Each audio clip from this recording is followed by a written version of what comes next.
읽어주는 수녀. 책 읽어주는 수사. 참 따뜻한 이야기. 수도원 책방.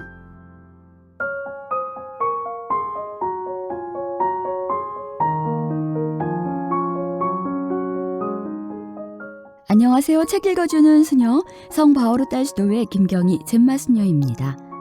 오늘 함께 나눌 책은 교황 베네딕토 16세 요세프 라칭거의 성탄, 공연, 강론 14편이 담긴 성탄이라는 책입니다.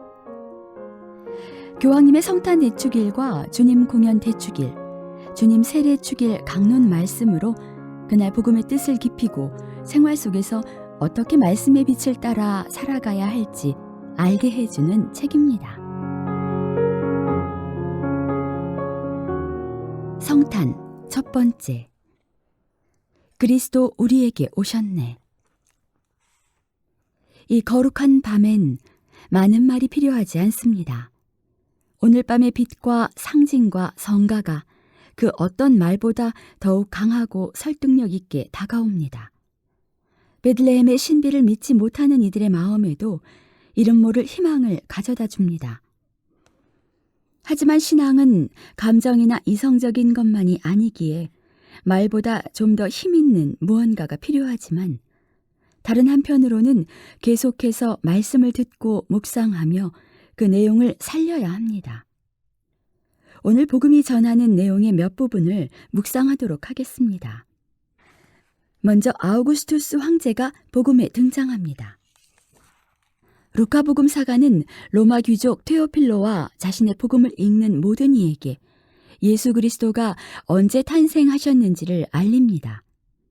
이로써 루카는 예수님이 확실치 않은 전설이나 동화 속 인물이 아니라 우리가 알 수 있는 확실한 역사의 시간과 장소에 오셨음을 알리려는 것입니다.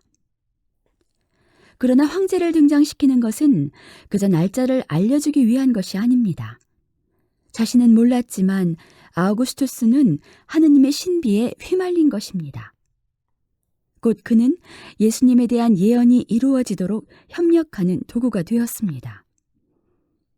그는 이 세상의 주인이자 가장 힘있는 사람이었지만 실은 구유에 누운 아기의 하인인 것입니다. 우리가 알다시피 그가 내린 인구조사령 때문에 모든 이가 호적 신고를 하러 고향에 가야 했으며 그 때문에 다윗의 후손이신 예수님이 이스라엘 임금의 고을에서 태어나실 수 있었습니다. 왕실의 마지막 후손이긴 했지만 요셉한테는 왕권의 그 어떤 면도 남아있지 않았습니다. 그는 일거리를 찾아 고향을 떠나 먼 곳으로 이주한 사람이었습니다. 하지만 황제의 인구조사령이 그를 다시 고향으로 이끕니다. 황제의 명령으로 이스라엘과 역사 안에 모든 민족을 위한 성경 말씀이 이루어졌습니다. 황제가 가난한 아기의 도구가 된 것입니다. 이를 보며 우리는 진정한 힘이 어디에 있는지 볼 수 있습니다. 보기와 다르게 진정한 힘은 가장 용맹한 군대나 훌륭한 제도에 있지 않습니다. 진정한 힘은 성령과 사랑이 있는 곳에 있습니다. 순수함과 겸손함은 하느님이 계시다는 참된 증거입니다. 그 안에서 예수님의 권능과 겸손이 만납니다. 황제를 움직이게 하심에서 예수님의 권능이 나타납니다. 집 없는 사람처럼 마구간에서 태어나시고 겨울에도 들판에서 양을 치던 목자들의 방문을 가장 먼저 받으시는 예수님한테서 겸손을 볼 수 있습니다. 이 이야기 안에는 특별한 상황이 엮어져 있습니다. 아기가 동물들이 쓰는 구유에 누워 있습니다. 하지만 성모님은 그때를 위해 특별히 준비한 포대기로 예수님을 감싸십니다. 복음의 이 짧은 몇 마디 안에서 성모님의 모성애는 물론 그분께서 얼마나 간절히 그 시간을 기다리셨는지 엿볼 수 있습니다. 우리 눈에 보이는 외적 상황은 예수님이 마구간에서 태어난 것이지만 내적으로는 그대로 제게 이루어지소서 하고 말씀하신 성모님의 확실한 대답이었습니다. 그리고 목자들에게 선포하셨습니다. 등불은 그릇 밑에 숨겨두는 것이 아니라 등잔 위에 얹어 사람들과 세상을 밝혀야 한다. 오늘 다윗 고울의 주님이신 그리스도께서 너희를 위해 탄생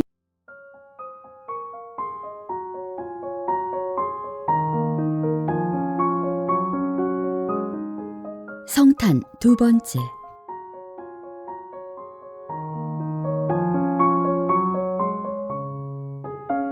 아기가 우리 마음의 문을 두드리고 있습니다. 우리 마음이 열리기를 간절한 열망으로 기다립니다. 아기들을 적대시하는 문화 이전에 우리는 아기들이 태어날 자리가 없다고 말하며 아기들이 이 세상에 올 수 있는 문을 닫아버립니다. 아기가 올 수 있다는 것을 우리는 위험이나 사고처럼 생각하고 꺼립니다. 아기에게 문을 닫는 것을 계몽주의의 산물로 여기며 편견에서 해방된 지성적 사고라고 생각하기에 이르렀습니다. 가장 약하고 태어나지도 못한 생명을 짓밟으며 그것을 죄라고 생각하기는커녕 해방의 길이라고 생각합니다. 우리 시대의 사고방식을 살펴보면 태어나야 할 아기를 우리의 자유와 미래의 경쟁자로, 우리 자리를 빼앗는 존재로 생각합니다. 우리는 마음대로 계획하고 언제든 버릴 수 있는 것들로 삶을 꽉 채우며 언제나 더 많이 소유하려 합니다. 어쩌면 우리 말을 잘 듣는 애완동물 하나쯤 키울 수도 있겠지요. 하지만 우리는 우리 뜻에 맞게 계획하고 다룰 수 없는 또 하나의 자유와 의지가 올 자리를 내놓을 수 없습니다. 너무 힘들 거라고 생각하는 것이지요. 우리는 우리 마음대로 계획하고 언제든 버릴 수 있는 생산품만 원합니다. 아기가 우리 마음의 문을 두드리고 있습니다. 우리가 마음의 문을 연다면 생명에 대한 마음 자세를 다시 정립하고 그 생명을 우리 이익을 위해 쓰려는 마음을 버려야 합니다.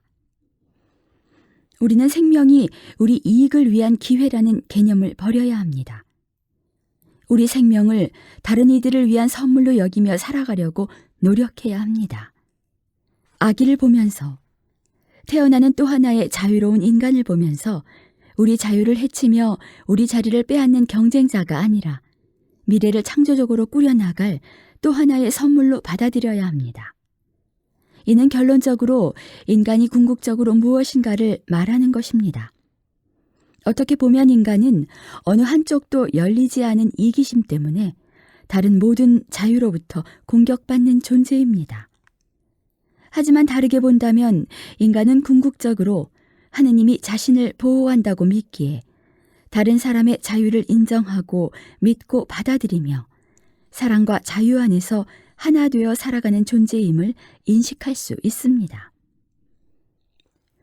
베들레헴에 있는 여관들이 예수님 가족에게 문을 열 수 없었던 이유가 있었듯이 우리 또한 사랑할 수 없는 그럴듯한 이유가 많을 것입니다. 하지만 우리는 우리의 영광스러운 과거를 기억해야 합니다. 모두가 달갑게 받아들인 것은 아니었지만 전쟁 후 독일이 폐허가 되었을 때 몇백만 난민에게 문을 열었습니다.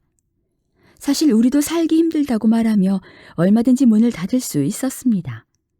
또 우리에게 남아있는 작은 것을 나누면 모두에게 부족할 것이라고 할 수도 있었습니다. 하지만 이 모든 것을 무릅쓰고 우리는 마음의 문을 열었습니다. 세월이 흐른 오늘, 이민자들이 우리의 경쟁자가 되리라고 한 사람들의 말이 옳지 않았음이 드러났습니다. 독일이 전쟁 후에 눈부신 경제적, 윤리적 발전을 한 것은 아무것도 없는 상태에서 영적, 인간적 힘만 가지고 경쟁자가 아니라 협력자로 온 그들이 있었기에 가능했음을 잘 압니다. 그들이 있었기에 우리는 새로운 삶을 살면서 새로운 미래를 기대할 수 있습니다.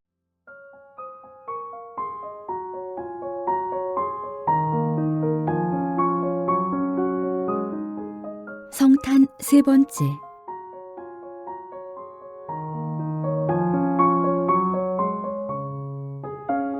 하느님께서 사랑하시어 그분 은총을 체험한 사람은 어떤 사람이며 하느님께서 그들을 사랑하시는 이유는 무엇입니까? 하느님이 편파적이실까요? 그분은 특정한 사람들만 사랑하시고 나머지는 방치하시는 분입니까? 이러한 물음에 복음은 답하는데 먼저 하느님께 사랑받은 사람들을 제시합니다. 마리아, 요셉, 엘리사벳, 스가랴, 시메온과 한나 등 개별적 인물을 소개합니다. 이어서 인간의 두 그룹, 곧 목자들과 동방박사들을 소개합니다. 오늘 밤 목자들을 살펴봅시다. 그들은 어떤 부류의 사람들입니까? 당시 목자들은 주변에서 무시를 당했습니다. 그들은 신뢰할 수 없는 사람들로 취급받았고 법정에서 증인으로 설 수도 없었습니다. 그러나 실제로 그들은 어떤 사람입니까? 물론 그들은 훌륭한 덕을 지닌 위대한 성인은 아니었습니다. 그들은 소박한 사람들이었습니다. 복음은 예수님 말씀에서 중대한 역할을 수행하는 그들의 특징을 살짝 드러냅니다. 그들은 깨어있는 사람들이었습니다. 먼저 외적 의미에서 그렇습니다.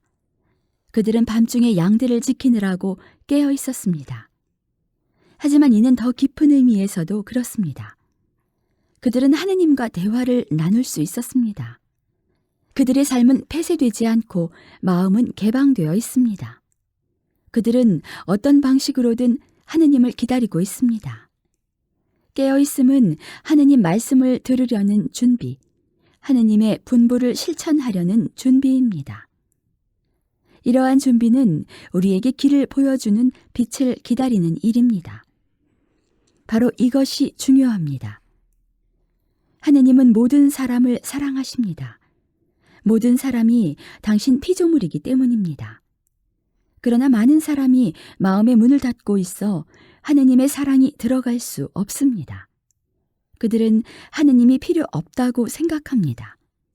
하느님을 바라지도 않습니다. 그러나 윤리적 관점에서 보잘것없고 죄를 짓는 사람들은 바로 그 죄악 때문에 괴로움을 겪습니다. 그들은 하느님을 기다립니다. 비록 하느님의 자비에 대해 정확하게 알고 있지는 않지만 그것이 필요함을 압니다. 그들의 열린 마음으로 하느님의 빛과 평화가 들어갈 수 있습니다. 하느님은 당신 평화를 전하는 사람을 찾으십니다. 언제나 마음을 열어달라고 하느님께 은총을 청합시다. 특히 이 시대에 그분의 평화를 적극적으로 전하는 사람이 되도록 준비합시다. 그리스도인들한테 평화라는 단어는 매우 특별한 의미가 있습니다. 이미 거룩한 성체성사의 한 명칭이 되었습니다. 성체성사 안에 그분의 평화가 현존합니다.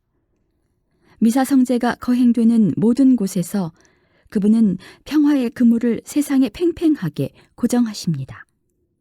성찬례를 거행하는 공동체는 평화의 임금이 다스리는 나라입니다. 성찬례를 거행할 때 우리는 베들레헴, 곧 빵집에 있는 것입니다. 그리스도께서는 우리에게 당신 자신과 평화를 주십니다. 그분은 우리가 평화의 빛을 계속 전하도록 평화를 주십니다. 우리가 평화의 건설자가 되어 세상의 평화에 기여하기 위함입니다. 그러므로 하느님께 이렇게 기도합시다. 주님, 당신 약속을 이루어 주소서. 다툼이 있는 곳에 평화를, 미움이 있는 곳에 사랑을, 어둠이 있는 곳에 빛을 주소서. 저희를 당신 평화의 도구로 써주소서.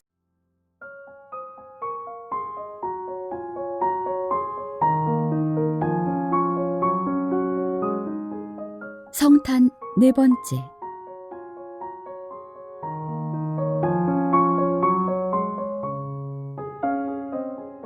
인간만이 하느님을 향해 순례하는 것이 아닙니다. 하느님께서도 친히 우리를 향해 길을 떠나셨습니다. 인류를 맞이하기 위해 자신한테서 빠져나오신 분이 하느님이 아니라면 그리스도는 누구십니까? 그분은 사랑으로 우리 역사 안에서 역사가 되셨습니다. 그분은 사랑으로 이 세상에 오시어 새 생명의 싹을 주시고 그 생명을 우리 땅의 밭고랑에 심으셨습니다. 그래서 생명이 싹트고 번성하여 열매를 맺게 되었습니다. 저는 지금도 시사성을 조금도 잃지 않은 공의회 메시지를 제 것으로 삼고 싶습니다. 국가 지도자들에게 전한 메시지 가운데 다음 내용을 강조하고 싶습니다. 여러분은 지상에서 바로 사람들 사이에서 질서와 평화를 증진해야 합니다. 그러나 잊지 마십시오. 인류의 아버지는 바로 하느님, 살아계신 하느님이십니다. 그 사실을 우리에게 말하고 우리 모두 형제라는 사실을 일러주러 오신 분은 바로 하느님의 영원한 아드님 그리스도이십니다. 그리스도께서는 지상의 질서와 평화를 이룩하는 위대한 창조주이십니다. 인간 역사를 이끌고 전쟁과 불행을 낳는 사악한 욕정을 버리도록 마음을 이끄시는 분은 그리스도 한 분뿐이십니다.